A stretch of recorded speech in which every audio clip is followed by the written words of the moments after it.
My face currently feels like I've been run through by Tom Stewart. Puts it to the top of the square. Oh, beautiful little fist in there by Dale. Crucial centimetre moments. He definitely has a bit of the Belcho spirit. As I have a bit of the Belcho spirit.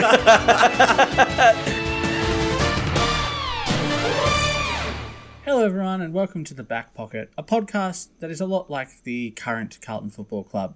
Really good for the first half, but then we just bumble towards the finish. That's so real. How you doing, Jack? Oh, good. That's such a great synopsis of almost every episode of this show. And we used to go, you got anything else? Yeah. No, we've been talking for half an hour about nothing. God. Yeah, okay. Yeah, that was I would say, mostly a better week of football than the last few. There were still some really awful games. Yeah, I mean, like when your Thursday night game total is just over 100 kicked between the two sides, and then your Friday night game, the opposition kicks 46 points, you're not in a good spot. Even with half of Thursday being in the wet, that was still a very dour endeavour. There were some good games, I'll pay that. 3, which is about what we get each week, actually. It's pretty dire.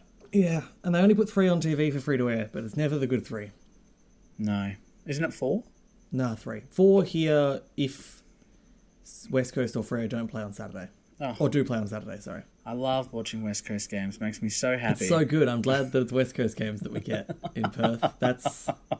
What joy. Yeah, brings everyone such joy. Someone at work was asking about it. It's like, my son was saying the other day that, like, in Perth, we still get games on Saturdays. And I was like, sometimes. She's like, the Victorians don't. And I was like, that is true. But it's because they now get games on Thursdays.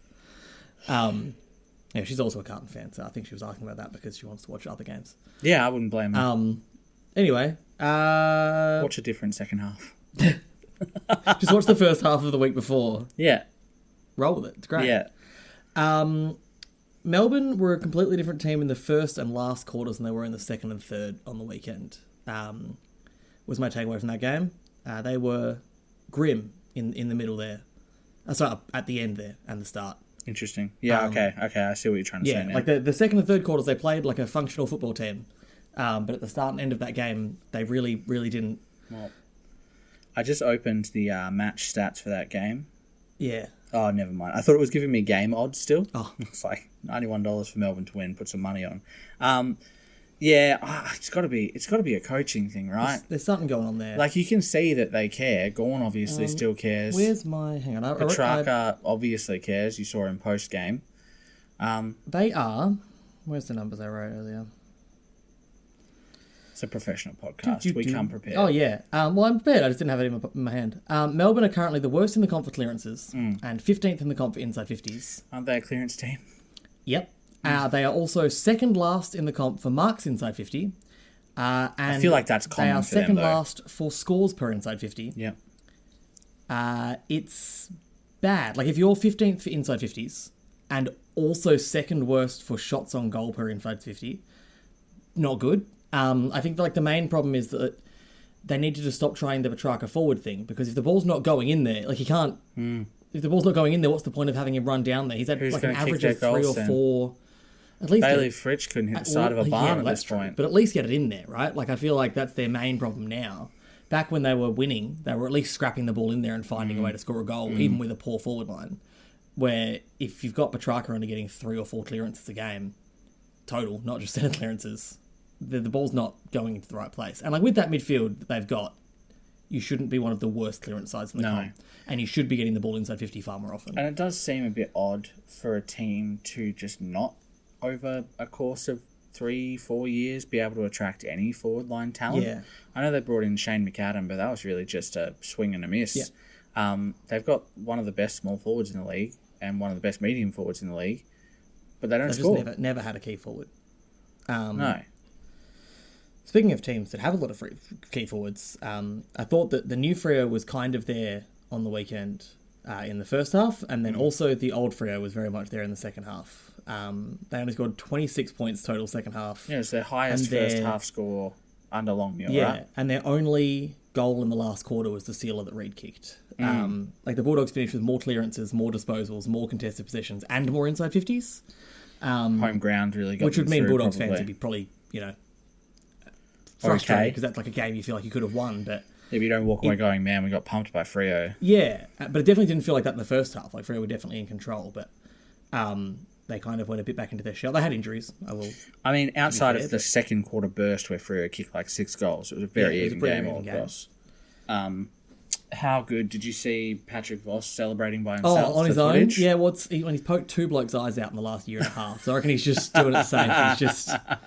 Yeah, could you imagine the outroar, like if he Post-game. injured Murphy Reid, took one of his eyes out? Oof. Saints got over the line to get against Port, but I feel like it wasn't a very convincing win. I mean, they've won 3 in a row, who cares? Exactly. Gold Coast Adelaide, pretty much the same thing we've said this whole time, is that, boy, they're easy to score against, even though they are very exciting when they attack. Like, it was a great game to watch just as a spectator, because the skills were great, it was high scoring, but like the same issues seemed like they could be exposed, and we do get to see Adelaide play Geelong, GWS and Freo in the next 3 games, which is an actual good yardstick. Teams with good key Gold defenders. Coast's next 2 games are North and Richmond. Okay, so same old. So they're going to be like undefeated, top of the ladder, and we will still not have any idea if they're any good or not. Yeah, it'll be interesting. Adelaide. Who did you say Adelaide were coming up against? Geelong this week, So, GWS the next week, Freo the week Good after. time for them to get Geelong because their key defender stocks are cooked. Yep. GWS have good key defenders, so they should hopefully be able to restrict them. What was the third one you said? Freo, who also have a pretty good back line. Depending on how Pierce goes. I think he didn't get suspended, did he? No, he just got fined. No. Interesting test for them, and obviously we will, I guess, learn how far ahead Ben King will be in the Coleman. Yeah. That was my wrap of the games. Do you have anything in the other games you wanted to... Yeah, just West Coast. Why would you do that to a debutant? Why would you name a first game key defender on the previous year's Coleman medal? It's one of those Coleman ones where, medalist like, with no McGovern, no Edwards. Maybe you're trying no to one send a message support. to Edwards by dropping it, but with McGovern out, coming up against GWS, surely just a big, strong body is better than just a first gamer. Yeah. It was a weird call. No shock that he had a bag kicked on him. I wonder if they'll make a better decision this week. Like, surely they'll bring Edwards back to play on Kerno. They'll have Otherwise, I mean, Kerno's kicked like 18 goals in his last 2 games against West Coast. Yes, So, something like that. I don't know if that'd be a great idea. And that's when West Coast had Barris playing for them. So who knows? I mean, they had Allen playing fullback for half the last time they played. That's true. Right. Allen and Kerno had kicked 100 goals between them in that match. They were playing on each other. Pre-game, Jared Schofield said that West Coast were probably going to play Allen down back at some point, and they just didn't. Yeah. And he did nothing up forward. I feel like it's the same as the Norton thing. Doing it is like a step backwards, a regression. Oh, yeah, absolutely. You're taking away from your ability to win a game. I think Norton's slowly pulling the pieces back together. Like, anyone who's had glandular fever says it's rough to recover from. I think it's slowly getting there, but he's just like a step slow currently. Yeah, it looks like his brain's not working Which, I mean, in real we've all time. had post-illness brain fuzz. Yeah, COVID. Yeah. So We missed 3 weeks of I'm this trying to podcast. forgive him and being like, that's probably how he's feeling right now. That's probably fair. Yeah, I was running today after being a bit sick last week, and I was like, how does Bont do it? Like, how is Bont better after being sick? Because I'm just like infinitely worse at everything, and he's like, yeah, I've just recovered from the flu. I'm gonna have 40 and kick 3. So you did the intro, which means I'll start the votes. The votes are on the Scarlett Silvani medal, which is for the best defender in the comp. We vote 1 through 5 every week, kind of like the coaches' votes, but for all games rather than 1. They do 1 through 5. It's the only other system I think that does it. And at the end of the season, that player is awarded really, if someone wants it, Scarlett Silvani medal. So, to start things off, my 1 vote this week was to Stephen May. Okay. Who in a loss, got a coach's vote in a loss that big as well, which was pretty impressive, but he had 27 disposals, 11 of those were intercepts, 6 contested, 10 marks, 5 intercepts. He had 6 spoils, 8 rebounds, won both his one-on-ones, had 625 metres gained, which is wild. It's actually becoming more common for him over the last year and a 2 bit. score involvements, 1 launch. He was the only reason the D's were in it for as long as they were, really. Obviously, Shannon Neal's no big fish at the moment, but until the last quarter, he was almost touchless. Yeah, but he let him kick 2 goals, didn't he? Yeah, he did, yeah. But it doesn't matter, because my 1 vote had a bag kicked on him. I'm just giving one vote to Mac Andrew for the funniness of it. It was so good. A lot of people talking about the bag kicked on him, but Mac Andrew wasn't on him all of the day either. He was on Walker, who kicked 4 still. Yeah. In saying that, he did have 13 marks, won 3 of his 4 contested one-on-ones, and had no contested losses, sorry. I looked at the wrong stats. And he had 14 ranking points. So he had a good game. Yeah. I think it's fine to give him a 1. Plus, hilarious that he put a thumbs up in his face. And it was really, really funny, and Phil Thought was livid about it. I think it's good. I think we need, as we say every time something like this happens, more of that in football, not less. Personality, good. Yeah, we all talk about how these players are boring and media trained and have no, nothing about them. And then like Harley Reid a couple of weeks ago and this now, it's like, well, what do you want? Also, as predicted, the AFL using the Ginnivan Ken Hinkley stuff as promotional material after finding Ken Hinkley $20,000 for it, which is like... I feel like they should give him like a $20,000 wine voucher or something. Just for fun. Just give it back. Enjoy yourself. In the state that you live in. 2 votes was to someone who got votes last week, was to Jack Sinclair again.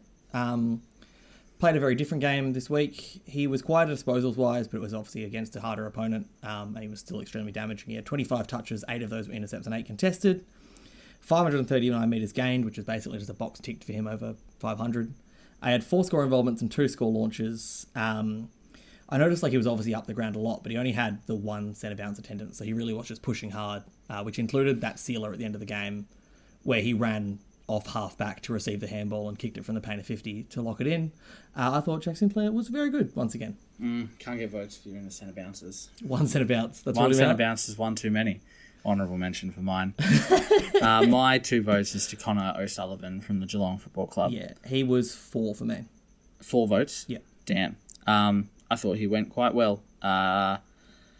Stats aren't fantastic, but he had 13 marks. He won 3 of his 4 contests, which is the stat I accidentally read before. Yep. And I'm really annoyed that he looks quite good. Yeah, he ended up with 5 coaches' votes. 8 of his 23 disposals were intercepts. And he had 6 score involvements as well, which is really good. He was really, really good again. I think that if you'd said to someone last year after looking like a average player coming in against North that he would be this good already this year, they'd probably be pretty shocked. But no, it's Geelong. It's just what happens there. That was, my 4. So just give you a 3. My 3 was to Riley Bice. Riley Bice gets 5 from me. 5 from you? Yeah. Riley Bice is really good at football, maybe. Yeah, maybe. I will go back to this one in a minute, but Werribee is just pumping people out of the last decade for mature ages. Yeah. He had 7 coaches' votes. I also wrote not to be confused with Bailey Rice, which is what I was calling him all off season. 26 disposals, 9 intercepts, 15 marks, which is enormous. 4 rebounds, 5 defensive half pressure acts, 7 score involvements, and 3 launches. Yep. Hell of a game, young fella. That's what I got written down. I wrote, hell of a game, young fella. That's crazy. Get I can't believe you wrote that. So he was your 5? He was my 5, Who was yes. your 3? So I'll do my 3 and 4 in quick fire. Yeah. 3 to Daniel Rioli. Yep, he has a special mention for me. 26 disposals, 6 rebounds, huge off half back for them. Yep. It's either him or Noble each week, and this week it was Rioli. Thought he played really well. And my 4 votes, which I think is controversial because a lot of people are going to pick Whitfield, I'm picking the other Lockie Ash for my 4. Okay, interesting. He had the highest player rating on ground, 24.5, which is huge for a halfback. 31 disposals, 568 metres gained, 8 intercepts, 10 score involvements, 4 rebound 50s, and in tandem with Lockie Whitfield, tore it up. Of course, playing West Coast, but... Would you believe I didn't have either Lockie in my votes? My 5 votes was to Darcy Moore. I've got him as the top of my honourable mentions. Who I thought, despite... It was such a one of our votes games, he didn't have the stats, really. Like 17 disposals, 8 were intercepts. Yeah. Won both his one-on-ones, 470 metres gained, but... Yeah. The way, it was so funny. Apparently, Kane Corn said on Channel 7, why is he on Young and Frampton on Curnow? Frampton taking Curnow allowed more to control that back line.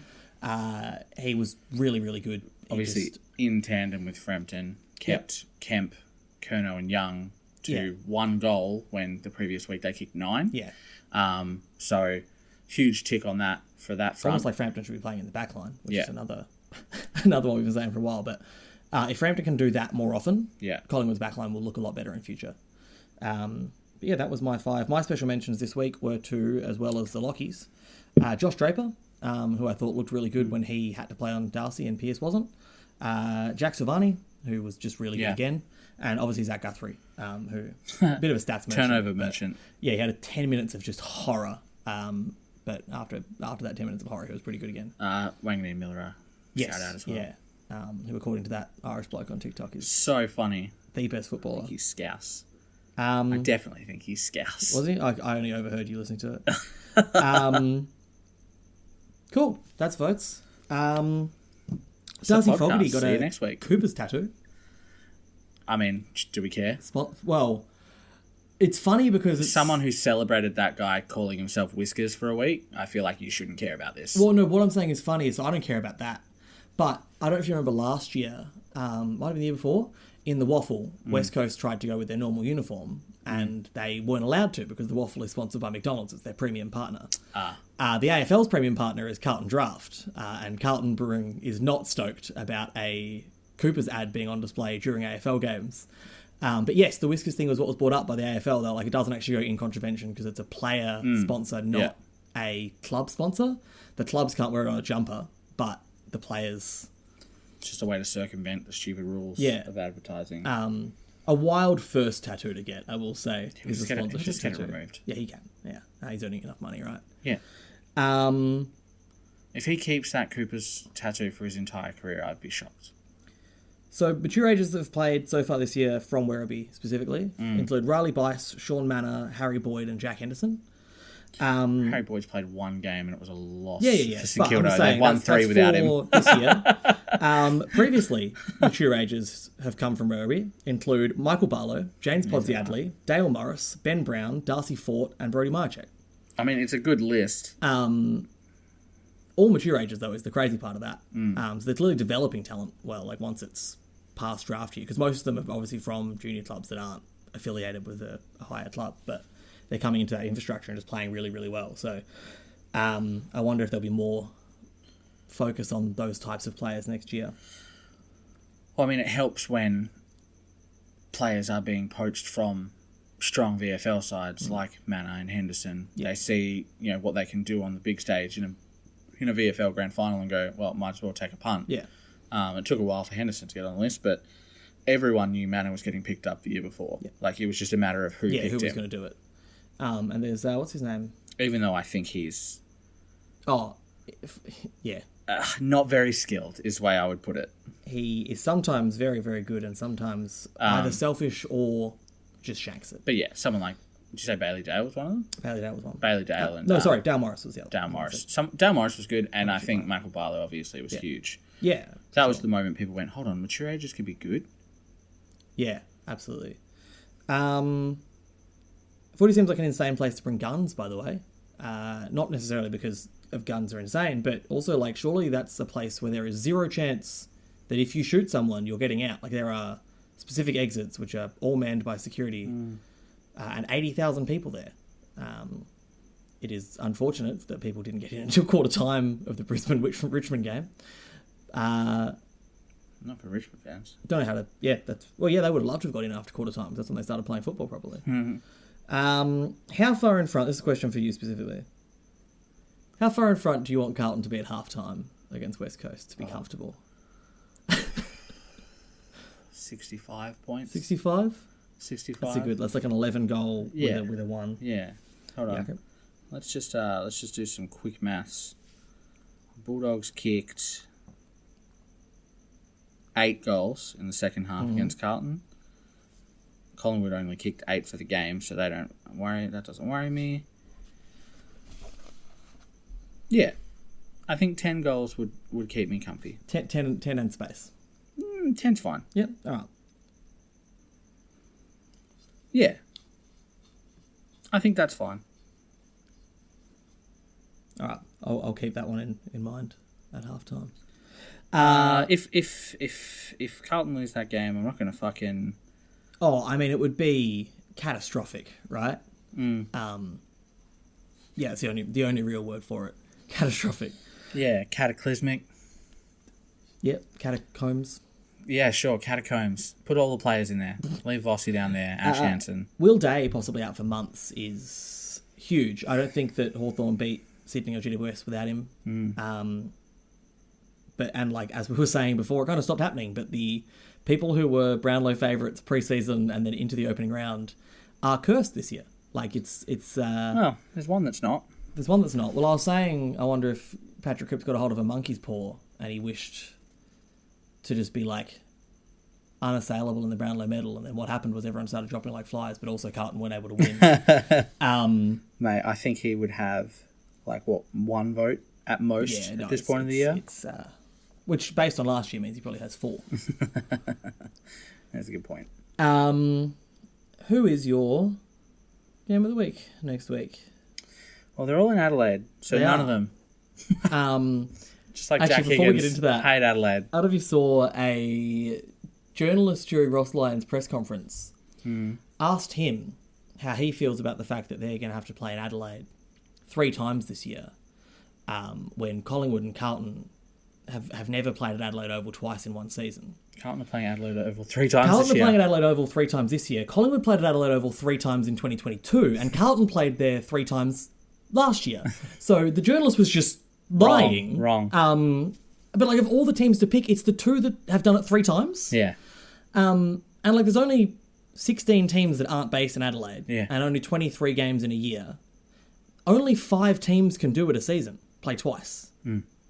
It's not very... it's not like this is a scheduling problem. Unless Adelaide gets 6 more teams in a hurry.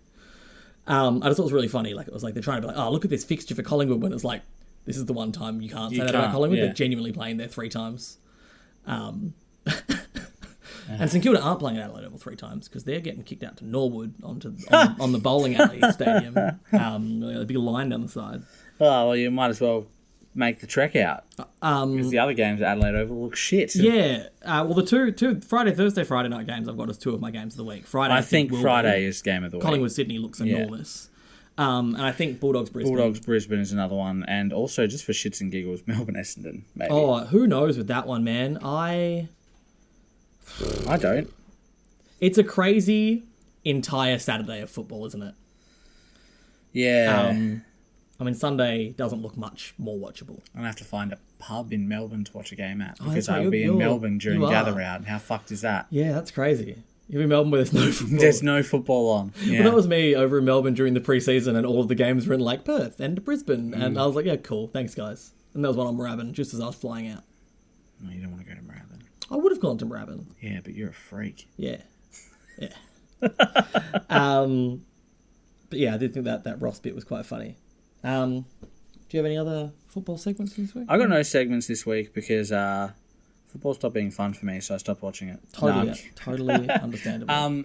No, I'm excited for Gather Round. Gather Round is an interesting one because it feels like... What's the word I'm looking for? It's not prestigious or anything, but it feels like an event. So even the shit games you don't want to watch, you're like, well, it's at a neutral ground. It's in Norwood, so... Yeah. Who knows what's going on there? You don't know, and some teams fucking really, really suck at Gather Round, so... Brisbane are good at it. Supposedly. I think they have a 250%. Yeah, I think Geelong have won both of their Gather Round games. Melbourne maybe also? No, Melbourne lost to Essendon, didn't they? They did, yeah, that was 2 years ago. Last year Melbourne went overplayed. They were one of the unlucky ones that got one of the Adelaide teams. Yeah. Or was that lucky? I think It might be lucky, because then you're not doing the extra... you're already copying one I of think them there. there is a thing that the AFL, an incentive they give you if you get the Adelaide team. You don't travel again there or something. I don't know. But it's only Victorian teams that have gotten them so far, I'm pretty sure. Melbourne last year went and played Adelaide and Port back-to-back and won both. And then came back and beat Geelong and lost to Carlton by a goal and then won one more game for the rest of the year. And they've won one more game since then, just full stop. They haven't won yet this year either. We're coming down to who's going to be the last winless team. We talked about this a few weeks ago. Yeah. There's only 3 left. Melbourne. I've got the Essendon won. That was the one that shocked us. The Gather Round ladder. 6 undefeated teams. Yep. Brisbane, Port, Sydney, Geelong, GWS, Collingwood. 6 1-1s, which is Adelaide, St Kilda, Fremantle, Melbourne, Essendon, Carlton. And 6 that have not won a game in Gather Round: Hawthorn, Bulldogs, Gold Coast, Richmond, West Coast, and North. North percentage is 45.08. Oh, North. And they are playing Gold Coast? Gold Coast, who, I mean, based on their last few weeks, will monster them. Yeah, but they also haven't won a gather round, so... That's true. Well, someone's going to break their gather round duck. That's nice. Fremantle's percentage after 1 win, 1 loss is exactly 100%. Thanks, Two Swamp. close games then. Because we know the Carlton one was close. Yeah. They're joke not that allowed to game wear was. their... What do they call it? Their weird gather round kit, the stealth kit this year, because they're playing Richmond and Richmond wears black. Did you see the Richmond's GWS home teasing that they were going to wear the team GWS jumper? I did. Bullshit. Should I be would, wearing and that. also it would have been a better clash because they're wearing the all black kit against St Kilda, who are wearing their 1800s kit, which is mostly black with red on it.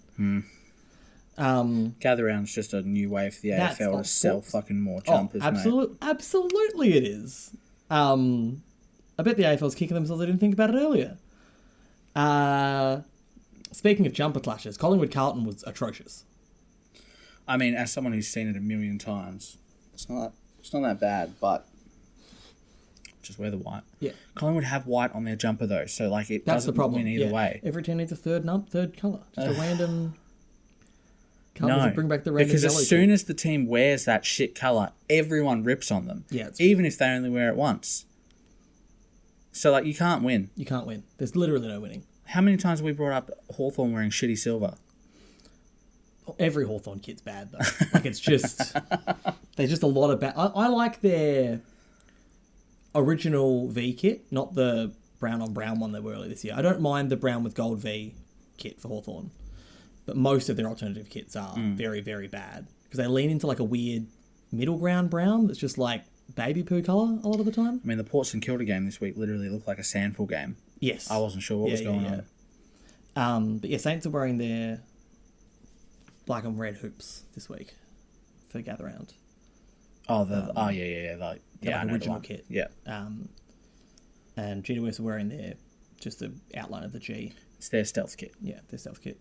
I photoshopped today the Gold Coast jumper to have a yellow G, and it looks significantly better. I assume we're only one season away from that becoming their outfit. It has to be. There's no world where they can keep just wearing a solid red with an invisible ink G in the It middle. looks so bad, but also like they're winning. Yeah, I mean, They're don't winning in break the what's hideous not- kit, you know. Well, maybe they'll lose their next 6. Like I saw Port fans being like, every time we wear a retro kit, we fucking lose. Hmm. Stop doing it. And I feel that. I do. Everyone's got that superstition. Yeah.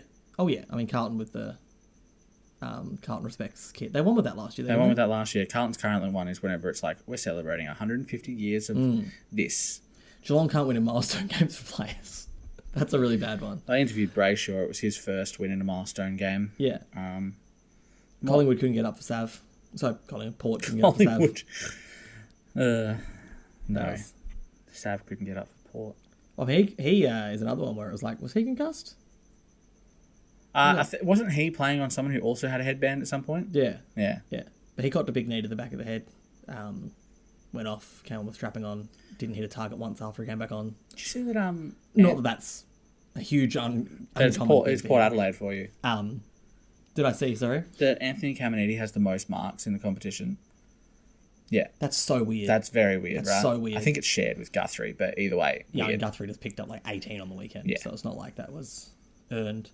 I did enjoy, for two teams that aren't linked to AFL teams, the waffle game I worked on the weekend. Oh, yeah. Just for the pure joy of the number of... I'm trying to bring up the list here, but I've got a Candy Crush ad. The number of formerly AFL-listed players... I had like a Clash of Clans ad when I was looking at one of the games before. Playing- That we go through a lot to bring you this podcast. We Yeah. have to watch so many shitty painful. ads. So Trey Rusco You can view it on the AFL app. was playing. Wayne Dirksen, who I don't think ever actually got drafted, was playing. Jake Florenko He's was on West Coast GWS list, isn't he? Or he was. Zane Dirksen, sorry, the other one. Zach Oh. Dirksen, sorry. I don't know who that is. Jake Florenko, who was on West Coast list. Over here, who is the brother of someone who plays in the AFLW. I do like how excited you get about this, and all the names you've given so far are players that people might have seen play once Charlie and never thought of Constable? again. Again, Brandon no one Parfitt? thinks of him. Brandon Parfitt, He's a I will premiership give. player. I'll give Parfitt. Isaiah Winder. Again, ask a West Coast fan, they'll probably boil in rage. Oh, they would. That was a first round pick. I was looking at that draft yesterday, and it's really bad that the 2021 draft, almost everyone in the first round of that draft is better than the first round of the 2020 draft. And like I understand that there's caveats of the fact that the under-17s carnival wasn't held that year, so we just didn't get to see most of those players in the games that maybe will decide where they sit on the ladder. But that top 20 is really, really grim. Like, there's multiple players who've been delisted. It's not good. Players who are just okay at best. Which, would suck, I guess. But then you've got Thilthorpe and Ugle-Hagan up the top, and it's like, I mean, they're good. Ugle-Hagan, if he ever plays again. Rarely miss with your top fives. Yeah. Rarely. Yeah, unless you're Melbourne in the Neil era. Or Essendon, yeah.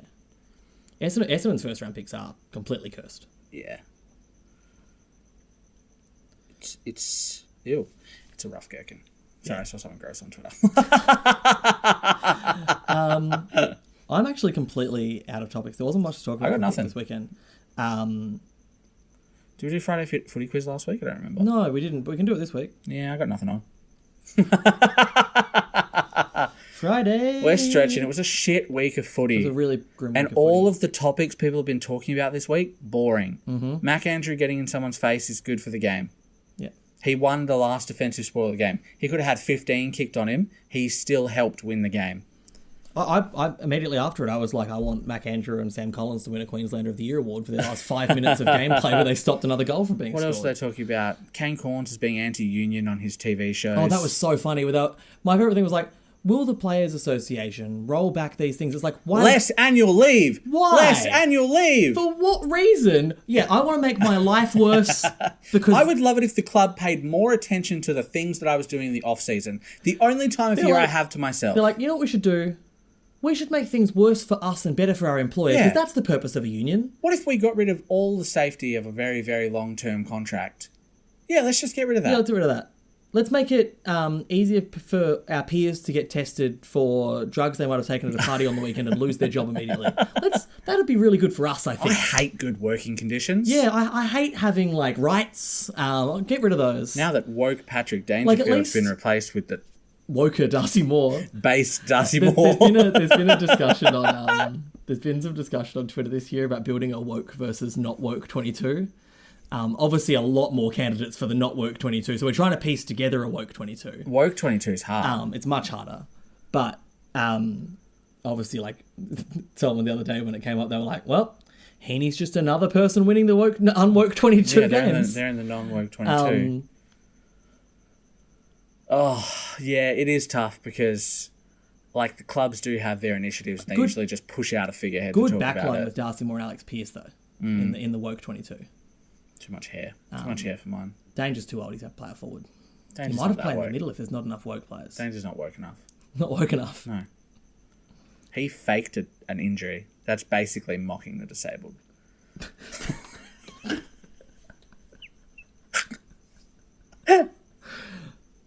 Coming for you, Danger. Friday footy quiz. Delirious. It's so hot in here now because we is. closed We all the doors. Fucking WA, man. I accidentally, that shitty game before we fixed stats at halftime, gave like 5 stats in a row to Parfitt. And it was just like 3 of us giggling in the box while trying to do stats for a few minutes because it was just like Parfitt kicks it to Parfitt, who handballs it, and it's picked up by Parfitt. Jack was really paying attention to one player during the waffle because he's a Geelong nuffy. Yeah. No. I wanted Perth to win because they're not South Fremantle. Fair enough. West Coast captain Oscar Allen is seriously embarrassed. For what reason? He had a Clayton Oliver thumb moment. No, he met with Sam Mitchell for coffee at an undisclosed location. Nothing story of all time. Who submitted that question? Get out of Which here. Port Adelaide assistant is confirmed to succeed Ken Hinkley as head coach? Joshua Carr. Which He's already the coach. Which Dwayne Russell was like, and Ross Lyon had to outcoach Hinkley and Carr. And everyone was like, 1, that's not a big deal. That's every week. 2, every team has assistant coaches. Which is the only club not to have lost until this weekend a quarter this season? Gold Coast. It was Adelaide. They won 12 quarters in a row and then lost the first quarter on the weekend. Okay. True or false? get Geelong all and right. Melbourne played in the first ever VFL match. False. It is false. Yeah. It's a trick question because they played in the first ever game of Australian Yeah. rules football, but Geelong weren't in the VFL yet. Okay. Who is Gold Coast's only Brownlow medalist? Gary Ablett Jr. Yeah. In which year did Sydney and North Melbourne meet in the grand final? Oh. Were they called Sydney at the time? They were, yes. 1998. I have no idea. 1996. Ah. Who has won the majority of Carlton and Collingwood's 267 meetings? At this time, Collingwood. It is Collingwood. They've won like 11 of the last 13 or something, Yeah. right? Yeah. It's put them like 6 up, I think. Yeah. Luke Bruce is one of only 2 current-day Hawks who played in the 2013-15 three-peat. Who is the other? Jack Gunston. Yeah. What has Rory Lobb gone and done this time? God. If I speak, I will get in trouble. He's put a lobster on his head. He gave his gun back to the cashier. They've just bought a fancy new chair for their bedroom. What do these 3 players have in common? Josh Carr, Gary Ablett Jr. and Jack Gunston. They were all traded from their club, and the club they left said, fuck you. No, they were all traded out and back to the same club. Okay. Which gives you 7 out of 10 this week. Can I have half a point for that one? Yeah. Because I knew they were all traded. I was really laughing this week because there was like a list don't of know anything about Josh Carr. Hawthorn players they got from other clubs. And a whole bunch of people were like, you can't put Gunston on this list. I was like, that was the Adelaide Crows Best Young Player Award winner, Jack Gunston. We're not talking about getting him from Brisbane. They got him from another club. Sorry, former Adelaide Crows Best Young Player They took Award it off winner. him and gave it to someone who I don't remember. Yeah, who knows? Probably someone bad. Italia. Because their first round picks were, and have, until Italia recently, was good. have continued to be dreadful. Rochelle might be the first one they've done in. Oh, and Phil Thorpe. Maybe they've fixed their curse. They don't do bad first round picks anymore. Maybe. Although Rochelle's out for That's not really... how long? I don't know. That's not really... Oh, yeah, no, it's not a... Yeah, he's good at football. There are number 1 picks you stuff up, and then there are number 1 picks that are injury riddled. Yeah. You can't consider them the Yeah, same. No, absolutely. You can't be having... What was his name? Like Paddy McCartan and Jack You can't be Watson like, aren't- oh, Gumbleton. Jack Watson and Paddy McCartan aren't the same. You can't have Gumbleton and McCartan together. No, absolutely not. Like, Because one of them will have an aneurysm. I don't know if McCartan can say or spell Gumbleton at this point. Or aneurysm. Which is actually a hard word to spell. Yeah, that one's... There's a Y in it somewhere? Yeah, I struggle. I've been really struggling with the word separate lately. I'm glad the R-A-O, team right? corrects it. I always try and write Bontempelli wrong. You try and write it wrong? Well, like I type it in wrong and I go, why have I written it like that? I always type Bontompelli instead of Bontempelli. I always write bottom pelly, just like BT told me to. No, I got a new password at work that I can't spell. So it takes me about 3 attempts to log in every time. So, Your password is Zane Zakatelski. fuck. He's my favourite player who's never played a game. He's never played. Played for Brisbane? Yeah. See, you put that in the Friday footy quiz. I would have got that right. What club does Zane Zakatelski not play for? I'd love the footy quiz to be like, how do you spell Zane Zakatelski? It's like, well, is that okay? How do you spell Jake Kolodajny? Which is one I've actually learned to spell over the years. I just say Dash pig. dash pig. Yeah. He might be back in a couple of weeks. That would be good. Which would It would be nice if he was back this week. Yeah, it would be. Like, if there's ever a week that he's been needed, an actual lockdown key defender at Geelong compared to many intercept mark. I think that's the reason I got to tip Adelaide. It's at their home ground. They're in good form. And Geelong just don't have Those anyone key to match up on forwards. Fogarty or Phil Thorpe. Jeremy Cameron playing half back. Yeah, What it's is he even weird. doing? Like, he's averaging 7 score involvements a game. So, like, whatever it is, It's working, fine. But, like, I'd still prefer him at full forward. Especially if, like, Henry's not kicking that many goals either. So it's not like the other guy up there who should be kicking goals is making up for it. Is he the only player in that team that's kicked more than 5 goals in a game? Yeah, probably. Those two. Dangerfield kicked 6 once, didn't he? Again, yeah, that's right. When he injured his ankle against And I Hawthorn feel at like full forward. Henry might Henry's have kicked kicked 5. 5. But yeah. if those are only 3 players and one of them's in the midfield forward line and one of them's half back, fix that. Yeah. Yeah. That's my 2 cents on Geelong's forward line, even though they're going fine. Yeah, but they also lost to St Kilda and lost to St St Kilda. Kilda are on a roll, so Yeah, I'll believe it when I they got the best see young talent in the league, according to those footy shows that I don't watch. All right. That's what they said. It's still Fremantle.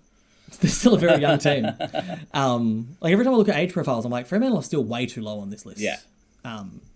Like they do have the talent. Like I'm not saying that using it as an excuse for their every now and then bad losses. It's just that like it's a very young core of talent. Yeah, but I feel like Brendan Cox is over 26. Alex Pearce is older. Yeah. I think he was around when they were in finals in like 2013. Yeah. Been around a long time. So... But like the most important players currently in their team are still quite young. Correct. They will have to replenish that back line eventually. Like Draper's good. Draper's if good. Chapman can stay fit, he's very good. But again, Ryan's another one. He'd be 30. Yeah. So that's your age pick as well. So. Those three in particular, Cox, who is signed to a really long contract, which is insane to me. But Cox, Pearce, and Ryan, if all three of those were to drop off over 3 years, that's a huge hole. Yeah, absolutely. Chapman and Draper are good, but they're not filling that. They're not filling those particular holes. Obviously, you could probably fill Ryan in. So the guy got 28 disposals and 14 intercepts for Footscray on the weekend. Probably might be able to be lured home. Bustlinger. Yeah. Yeah, all right. Every week I saw someone saying like, "God, that's a really good game. Maybe we've got a debut on the weekend." And I went, "No, Bustlinger watch. It's just not happening." I've stopped trying to care about it. Clearly, the coaches know something that we don't. Like he's probably just not. He might not be strong enough right now for AFL level. It's like that Tom Highmore for St Kilda. We kept going, why aren't they playing him? Then they delisted him, and no one picked him up, despite the dearth of key defenders. Always a sign, right? It's like all the Geelong fans, but I can't believe they let Mitch Hardy go, and then no one picked him up, and now he's just playing for Casey. A lot of the time, AFL recruiters have a pretty good idea. There's ones that slip through the cracks, like Riley Bice is a great example. There's been several years where he hasn't been drafted, but most of the time, there's a reason blokes aren't playing AFL. Blokes. I think Will Brodie's another one. Freo fans crying for him to be playing every week, and I'm like, he's not playing unless someone's injured. And you don't want him to. So far below the level at AFL level. And obviously he's great at waffle level, and he will be. But he's not. Heaps of players that do well at waffle level that just won't. I saw, of all people, it's like the worst person to give credibility about this subject too. But do you know who Prime Train is? Yes, I know who Someone Prime Train asked him is. about it, and he was like, talking about, because he's played games in a lot of state leagues, and he's like, I don't think people understand that the gap between state level football and the AFL is enormous. Which is why it's always impressive when you see a player go to AFL level from only being okay at VFL and going, wait, what? Yeah. Why are they better here? Yeah. But turns out if you have teammates around you who are AFL level, you might do a little bit better. And that's why good teams seem to find those diamonds in the rough, but then when they suddenly become bad, those diamonds look a little less good. Richmond and West Coast recently are great examples of that. Like players who looked like they were just slotting into the system and AFL ready. As soon as those teams got bad, those players suddenly looked like the VFL and waffle players that they were previously. I think it's an interesting balance. Like, you get better in the good system, but also when your system collapses around you before you've gotten to the level you need to be, you're not going to be the same. 100%. Noah Cumberland, what a shame. Yeah, I can't believe Cumbo is just a VFL Just level disappeared. now. He's just gone. That day he played on just ended his career. Don't need him. Seth Campbell's kicking 2 to Seth 3 Campbell goals a week. is like insanely good. Gun, I don't He's a get guy it. who last year I was like, oh, he's just another jobber on Richmond's list. And then from day one this year, it was funny, I was talking to a Richmond friend. Backflipping his way into Richmond fans' hearts. I was talking to a Richmond friend about it the other day, and he was like, Ew, you have a Richmond friend? yeah. He was saying that it's really cool that Seth Campbell, if Richmond get good again, is going to be that perfect 10 to 20 guy. And then by the end, I said in response, I was like, it's also good for fans to have a guy who does one or two completely sick things a game. Like he just does one or two things we like, despite what he's done the rest of the game. That's exciting. And then by the end of the game, he was like, did I say 10 to 20? I mean 10 to 20 in the comp. Like he's awesome. Richmond, it's frustrating. Like Richmond fans have just had 3 grand finals in 4 years. It's Richmond and Hawthorn just and getting good suddenly again out of nowhere. Like all of their kids are exciting and they're playing like fast, fun football. And everyone who was calling Uze boring preseason looks like an idiot. Oh, you mean Cancun's? Yeah. Anyway, Richmond's fun to watch. It's weird. I didn't expect that at all this year. Though we said early on, they are going to win a game. Every team is going to win a game. Get excited, West Coast. It could be this week. It'll happen one day. It could be this week. West Coast will play North in Perth at some point. They're playing Carlton in Adelaide this week. I don't see that one happening. How many games Carlton have won at Adelaide Oval? 2. 1. Oh, really? Against Freo, and it was a fucking mistake. That's right. That was the only one. What did I say about Carlton and the Bulldogs a couple of weeks ago? Yeah. You should listen to me. Oh, I know. I've got to come up with. Oh God, I don't have one. Got to come up with a Marvel stat this week before this weekend starts. Oh, there's no games at Marvel. There's no games at Marvel. You don't need a stat. It's all right. Get a stat for Norwood. Because my one for this weekend, when like a lot of people tipped North. Against Sydney? Against Sydney. That's Which was an stupid. insane thing to do. But my stat for this weekend was that North hadn't beaten Sydney at Marvel since 2007. That's fucked. And they were good for When part they of that. and they drew with them in 2008, and they've just lost every game since then. And that's what, like North were good for part of that, and Sydney were bad for part of that. So you'd think that Bad for 2 years, max. yeah. But what I mean is like you'd think that at some point they could have snuck a win at their home ground. They also might not have played there often because those teams are so... 14 games. 14 over how many years? Be 14. Yeah, so one game a year. 18 years. So you'd assume... But still, Some of those would be SCG. It's a long streak. No, that's the amount. Like they played at Marvel 14 times in 18 years, Jesus. and Sydney won 13. Give of them. Sydney a home game against North Melbourne. Sydney won 13 of them. RIP North, and then they got just trounced on the weekend. Sydney Was very funny Belted watching... Was it Chad Warner? Oh my god, go for the high five. High five with Parker. And then he had the iconic the thumbs up to the flip off. That was nice. Chad was having fun. Yeah. I understand why Damien Barrett has a boner for him, but He's another one. He's very fun. Like whenever he's playing any team but yours, so fun to watch. When he's doing that to your team, what a prick. What an annoying little prick. that's the official back pocket review of Chad Warner. Yeah. Yeah, when he plays any other team. James Sicily, same deal. Love watching him play anyone but my team. Nick Watson has also entered that realm. I think I've grown a soft spot for Nick Watson purely because of how much the rusted on annoying football types hate him. Like there's something about how much he annoys them that brings me some level of joy. We should start a new segment about Rory Lobb. What's he going to do this What's he week? doing next? Who are they playing I this do week? wonder. Who are they playing? Well, the Bulldogs. Lobster has to go, right? Playing Brisbane. They don't have a weird thing with They Brisbane. don't have a weird thing with Brisbane at all. Dunkley? Maybe you get a wine bottle because they're in Adelaide. If they're playing St Kilda, you get a PlayStation controller. Oh yeah, I was going to say definitely that'd be really the good. COD logo, Modern Warfare 3, just like the monster logo on his head. The only thing I can think is Dunkley with Brisbane, but there wasn't even any really hard feelings there, right? Like What's he going to get? Dunkley's name on there? Was he even around? the Bulldogs are like, we have a lot of midfielders, and Brisbane were like, we would really like Josh Dunkley, and they went, this sounds like a great trade, and that's kind of how it went. I saw a Freo fan. They made like a fake banner trying to make fun of the Bulldogs for pushing players out, and they like used Bailey Smith and then like Jamal Ugle-Hagan, and it was like, are you guys aware of how many players have left? Like Lachie Neale, Rory Lobb is obviously another example. Jesse Hogan, like are you not aware of like Freo's stereotype of players leaving? Yeah. And most of it's because you've given them bum deals, like Yeah. what they did to Blake Acres. Yeah, Akers is another great example. Like Yeah. Liam Henry. Liam Henry. Did they even get anything good for him? No. They used Classic pick Freo 14 list on him management. and got a third rounder for him. Anyway, we should call that there. Because I am sweating. It is too hot You're doing here. the Ken Hinkley plane.